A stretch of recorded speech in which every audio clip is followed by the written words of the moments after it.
ओम श्री गणेशाय नमः। नमस्कार दोस्तों, मैं हिमांशु परियार, आपका दोस्त न्यूज़ रत मीडिया से आप सबको राम राम।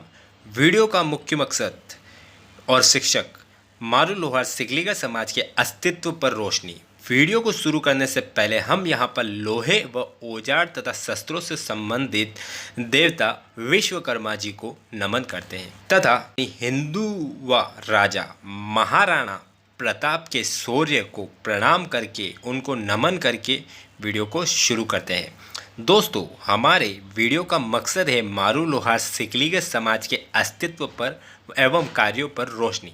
मारू लोहार सिकलीगर समाज, दोस्तों यह नाम कई भागों से मिलकर बना है। मारू प्लस लोहार प्लस सिकलीगर बराबर समाज। दोस्तों, यहाँ पर हम इन सभी का अलग अलग वीडियो में विश्लेषण करेंगे। अभी हम मारू लोहार सिकलीगर समाज पर फोकस करेंगे। दोस्तों, मारू लोहार से पहले हम लोहार पर कुछ रोशनी डालते हैं। लोहार की उत्पत्ति, तो दोस्तों लोहार की उत्पत्ति पर अलग अलग आपको वीडियो और इतिहास मिल जाएंगे, पर यहाँ पर भी हम यह कह सकते हैं कि जब से देवताओं की उत्पत्ति हुई तब से लोहार समाज का आरंभ मान सकते हैं, क्योंकि आप देवताओं के हाथों में अस्त्रों और शस्त्रों को देख सकते हैं। तो देवताओं के समय से लोहार की उत्पत्ति का आरंभ मान सकते हैं। अब आते हैं मारू लोहार समाज के अस्तित्व पर।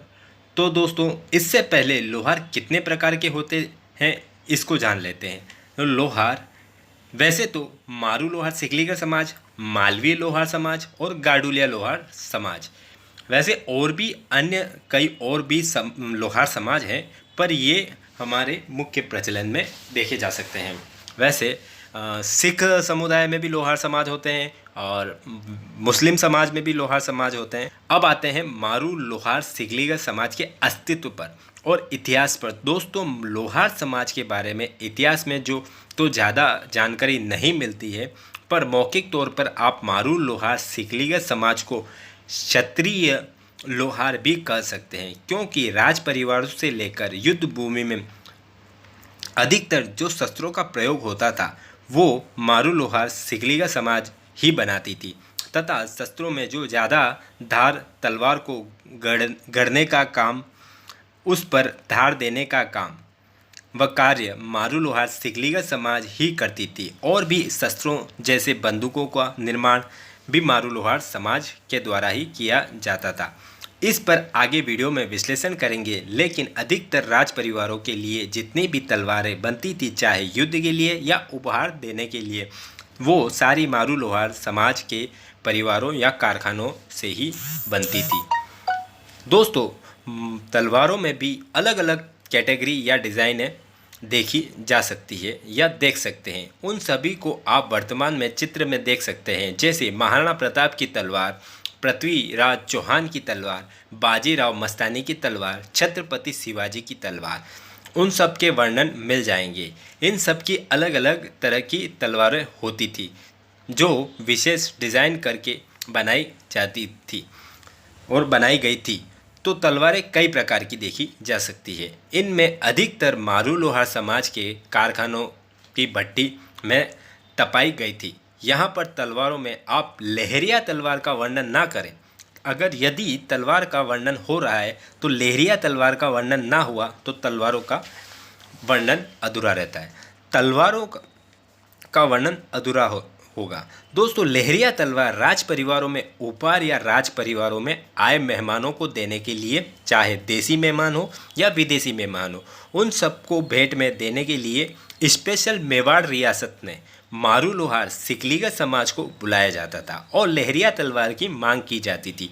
आज भी आप लहरिया तलवार को देश तथा विदेश के म्यूजियम की शोभा बढ़ाते देख सकते हैं।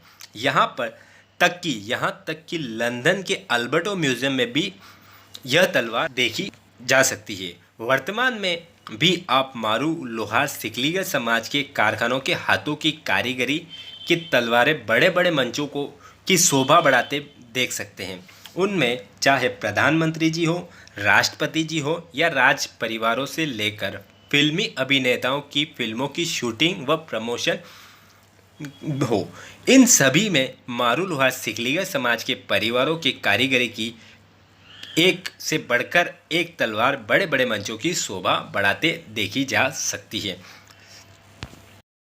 दोस्तों, तलवारों की बात हो रही हो तो वर्तमान में, क्योंकि इतिहास से लेकर वर्तमान में सारे पॉइंट देखे जाने चाहिए, इसी को लेकर बाहुबली मूवी जिसने वर्तमान में इतिहास रच दिए, उस इतिहास में जो अफगानी व्यापारी आता है और तलवारों का सौदा करता है और कटप्पा को दिखाया जाता है कि कटप्पा को वो तलवार लेने के लिए उत्साहित करता है, लेकिन राज परिवारों की जो गढ़ी गई तलवारें थी उसको कटप्पा किस तरह से पेश करता है आपने भी देखा होगा कि वो जब तलवार चलाता है राज परिवार के घराने की और अफगानी व्यापारी की तलवार को वो मूली की तरह काट देता है। यह सीन भी आपने देखा होगा।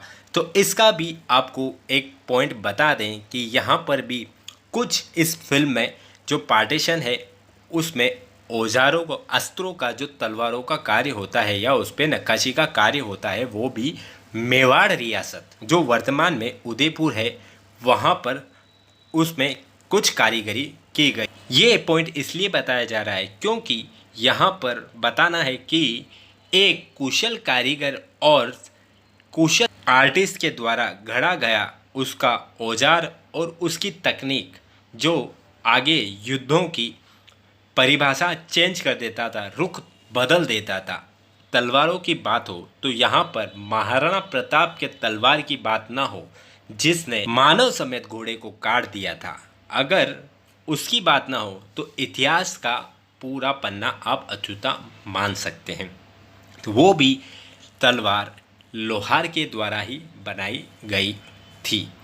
तो आप देख सकते हैं कि किस तरह से एक तलवार जो कि युद्धों का निर्णय बदल देती थी उसमें मजबूती और तकनीकी का किस तरह से वो अपनी कुशलता का प्रमाण देख सकते हैं, क्योंकि शस्त्र ही युद्ध का निर्णय बदलते थे। अब आते हैं मूल बिंदु पर, लोहार के अस्तित्व पर। तो दोस्तों, लोहार का अस्तित्व कहीं इतिहासों में तो नहीं है, फिर भी मारू लोहार सिकलीगढ़ समाज के युवाओं और पूर्वजों के द्वारा जो सुना गया था और उनके मुख से जो बयान किया जाता है उसके माध्यम से मारू लोहार सिकलीगढ़ समाज को क्षत्रिय मारू लोहार समाज भी कहा जाता है। इन्हें सेकंड राजपूतों की भी कहा गया है। इसको एक मुहावरे के तौर पर भी आप देख सकते हैं जो कि अधिकतर मारू लोहार सिकलीगढ़ समाज के द्वारा कहा जाता है। कहते हैं कि हमारे पूर्वजों से ये हमें बार बार सुनने में आया है। एक मुंह दो फाड़, पहला राजपूत दूसरा लोहार। कहा गया है कि जब भी युद्ध की स्थितियां बनती थी तो मारू लोहार समाज को वहां पर शस्त्रों की रणनीति के लिए आमंत्रण किया जाता था। मारू लोहार की उत्पत्ति तो दोस्तों इसके बारे में इतिहास में तो वर्णन नहीं मिलेगा, पर मौखिक तौर पर मारू लोहार समाज के लोगों द्वारा सुना गया है जो उनके पूर्वजों उत्पत्ति तो सभी की एक ही है, वो है माँ भगवती। जब धरती पर असुरों का आतंक बढ़ता गया तो माँ भगवती ने शस्त्र बांटे, जिसमें तलवार उठाने वाले को राजपूत कहा गया और ढाल उठाने वाले को लोहार कहा गया। यहीं से राजपूत और लोहारों की दोस्ती और किस्से प्रचलित हुए और वर्तमान में देखे और सुने जा सकते हैं। जैसे मशहूर धर्मवीर की जोड़ी फिल्म जिसने अभिनय था धर्मेंद्र और जितेंद्र देखे जा सकते हैं, जिसने ढेरों कमाल बॉक्स ऑफिस पर मचाया था। दोस्तों, मारू लोहार समाज की बात की जा रही है, यहाँ पर लोहार समाज की भी बात हो रही है। तो लोहार से उस लोहार को भी आप इतिहास में देख सकते हैं और उसके बारे में तो सुन सकते हैं, तथा उस लोहार के हुनर के बारे में भी आप यहाँ पर वर्णन सुन सकते हैं, क्योंकि उनके बारे में अगर वर्णन नहीं किया गया तो लोहार समाज का ये पॉइंट या इतिहास अधूरा रह जाएगा। तथा उनके हुनर, यहाँ पर आप उस लोहार का प्रदर्शन, कार्य प्रदर्शन और कुशल प्रदर्शन, कुशल रणनीति का प्रदर्शन भी देख सकते हैं। जब चित्तौड़ के राजा रावल रतन सिंह जी को खिलजी के द्वारा धोखे से कैद कर लिया गया और बंदी बना दिया गया और दिल्ली ले जाया जाता है। तब चित्तौड़ के राजा रावल रतन सिंह जी को छुड़ाने के लिए गोरा और बादल किस तरह से युद्ध करते हैं और उनको छुड़ा के लेके आते हैं। इसमें भी लोहार का वर्णन मिलता है इतिहासों में कि उसने किस तरह से सैनिकों के जो कि वहाँ पर मौजूद थे उनको भनक तक नहीं लगनी थी और राजा रावल रतन सिंह जी की बेड़ियों किसी को भनक तक नहीं लगने दी और काट दी। बेड़ियाँ काट राजा को छुड़ा लाते हैं। तो आप अंदाज़ा लगा सकते होंगे कि इतनी निगरानी और सैनिकों के बीच बिना भनक लगे कुशलता से बेड़ियाँ काट देता है। यहाँ उसके कुशलता का भी परिचय मिलता है, लोहार के कुशलता का। कितनी जल्दी उसने इस कार्य को किया होगा, यह कोई आम नागरिकों के बस की बात नहीं थी। इसलिए उसे यहाँ हम नमन करते हैं। और दोस्तों लोहारों को क्षत्रिय लोहारों को युद्ध भूमि के पीछे का योद्धा भी कहा गया है। दोस्तों क्षत्रिय लोहारों को युद्ध भूमि के पीछे का योद्धा भी कहा जाता है, क्योंकि युद्ध शस्त्रों के दम पर लड़ा जाता है। जिसके शस्त्र अत्यधिक घातक और मजबूत, उसका युद्ध में पलड़ा भारी देखा जा सकता है। आपने महाराणा प्रताप के तलवार के किस्से तो सुने ही होंगे, कैसे एक तलवार के वार से मानव सहित घोड़े को 2 भागों में महाराणा प्रताप ने अलग कर दिया था। यहाँ पर महाराणा प्रताप का आकलन शब्दों में बयां कर पाना हमारी कलम के बस की बात नहीं है। वो महाराणा प्रताप हिंदुजा राजा हैं, उनके बारे में वर्णन जितना करें उतना कम होगा।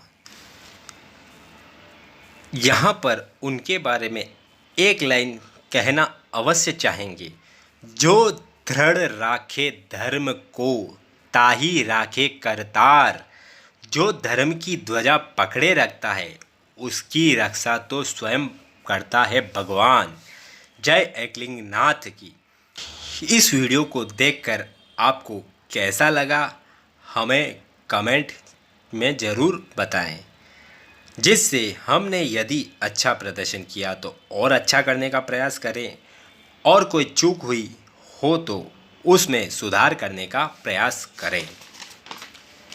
आपका सुझाव हमारा मार्गदर्शन होगा और यदि आपके पास कोई सूचना और सुझाव हो तो हमें कमेंट कर ज़रूर बताएं। धन्यवाद।